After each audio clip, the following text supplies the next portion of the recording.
Break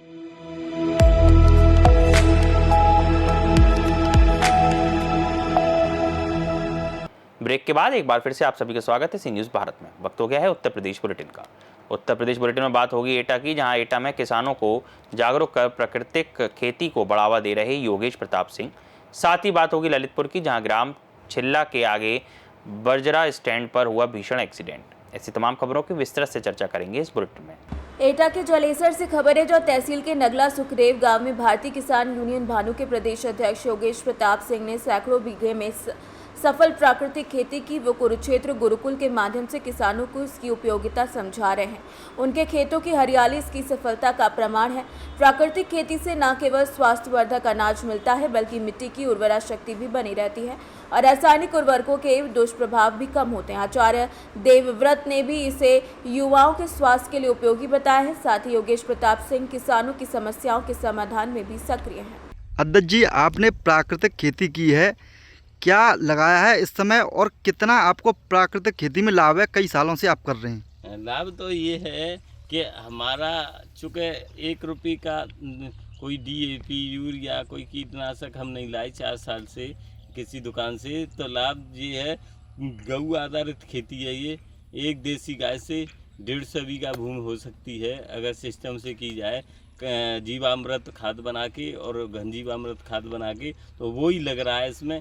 कीटनाशक के लिए नीमास्त्र बना लेते हैं नीम का, और रोग भोग के लिए खट्टी छाछ का स्प्रे होता है, तो वो कर रहे हैं। और जब लागत नहीं लग रही है तो मुनाफा तो होगा ही। लेकिन सरकार से केवल हमारा ये मांग है कि सरकार ये ऑर्गेनिक खाद्यान्न जो पैदा कर रहे हैं उनके लिए अलग मंडी में अलग से एक दुकान खुलाएं और जांच करके उसको महंगा खरीदें। जैसे इसको 25 से रासायनिक वाले को खरीद रहे हैं तो उसे कम से कम 5,000 रुपया कुंटल खरीदें, तो पूरा देश का किसान धीरे धीरे प्राकृतिक पे आ जाएगा।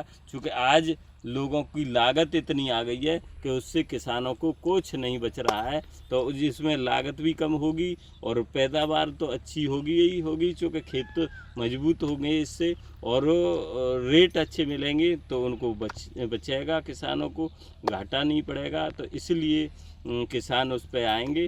तो हमारा सरकार से केवल यही मांग है कि इसको रासायनिक खाद्यान्न में और प्राकृतिक ऑर्गेनिक खाद्यान्न में अंतर रखा जाए, उसको महंगा करके खरीदा जाए।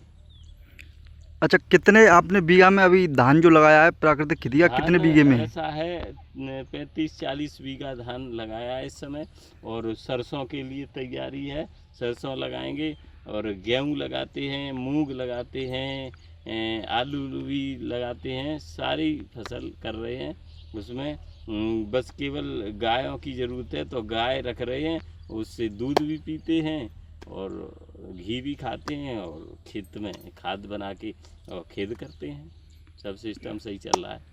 किसानों को क्या संदेश देंगे आप? संदेश तो यही है, किसान जब तक और किसान प्राकृतिक खेती करना शुरू करे, लेकिन किसानों की सोच ये है कि इससे कम होगा पैदावार तो हमको घाटा पड़ेगा।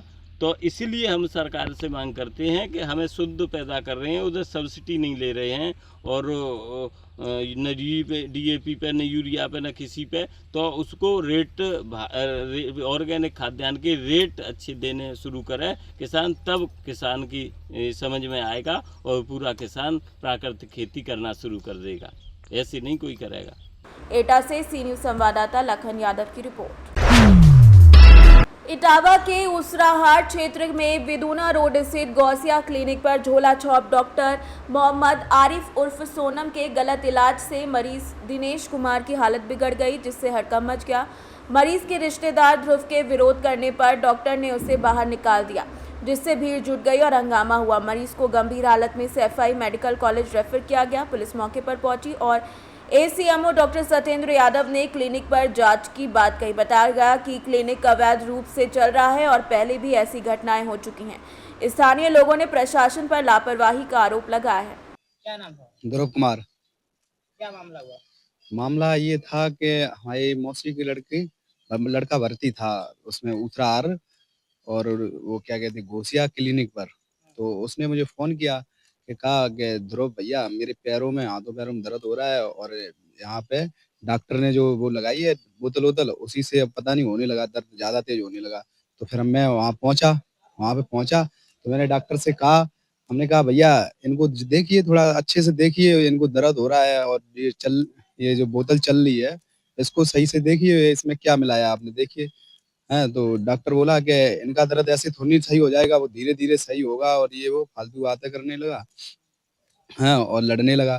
तो वहाँ पे एक मैडम बैठी थी, तो वो भैया मेरे करा रहे थे, वो दिनेश कुमार बहुत ही ज़्यादा मतलब रोगा से रहे थे। तो उसने मतलब हमने वो लड़की हँसने लगी, लड़की कहने लगी, वो लड़की हँस रही थी, तो हमने उससे कहा कि हमने क्या यहाँ क्या कॉमेडी शो चल रहा है, वो भाई मरीज़ बीमार है और वो परेशान है और आप हँस रहे हो। तो इतने ही में वो धमकी-वमकी देने लगा, बोला तू कौन?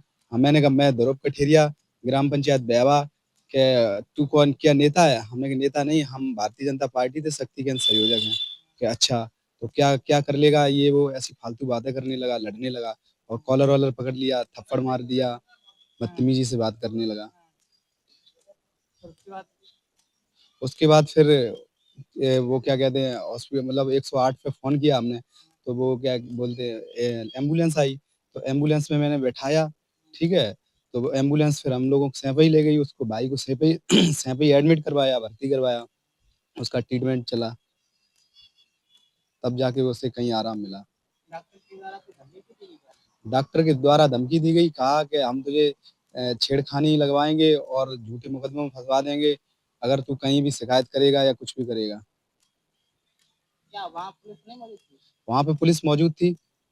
हमने 112 नंबर भी लगाया और 100 नंबर भी लगाया, पर वहाँ पे कोई भी नंबर लगा नहीं मेरे फ़ोन से। फिर मैंने 1076 पे कॉल भी की। उसके बाद वो 1076 पे उन्होंने कहा कि आप पहले एप्लीकेशन दे दीजिए थाने में। तो अब थाने में एप्लीकेशन भाई को देखें या फिर एप्लीकेशन दें। तो फिर मैं अपने भाई को लेके सैंपई चला गया। एप्लीकेशन अभी थाने में नहीं दिया हमने। तो फिर भी इलाज चल रहा है क्या? सैंपई इलाज चल रहा है। जन सुनवाई पोर्टल पे डलवा दी थी इसलिए। इटावा से सी न्यूज़ संवाददाता ओमकार कठेरिया की रिपोर्ट। हमीरपुर से खबर है, जो अखिल भारतीय ब्राह्मण एकता परिषद की मासिक बैठक आयोजित की गई, जिसमें दीपा तिवारी को महिला मोर्चा का जिलाध्यक्ष मनोनीत किया गया। महिलाओं ने माला पहनाकर उनका स्वागत किया। कार्यक्रम सिटी फॉरेस्ट तिराहा के पास हुआ। परिषद के राष्ट्रीय अध्यक्ष एवं पूर्व डीआईजी जुगुल किशोर तिवारी 14 सितंबर को हमीरपुर आएंगे और 15 सितंबर को कोरारा में आयोजित ब्राह्मण महासम्मेलन में भाग लेंगे, जहां 1000 ब्राह्मणों का सम्मान किया जाएगा। कम किया गया है। सबसे पहले तो हमारी ब्राह्मण समाज की मीटिंग हुई, अखिल भारतीय एकता परिषद ब्राह्मण समाज की मीटिंग हुई।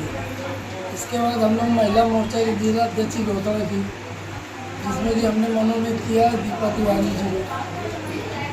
इसके बाद हमारा 15 को हमारे राष्ट्रीय अध्यक्ष जी के प्रोग्राम लगा हुआ है, उसकी हम रणनीति बना रहे हैं। किस तरह से हमको जाना है, कितने लोगों को लेके जाना है, हम उनका स्वागत होटल करेंगे 14 की शाम को 6 बजे। इसके बाद 15 को हम यहाँ से 10 बजे कोरारा के लिए प्रस्थान करेंगे।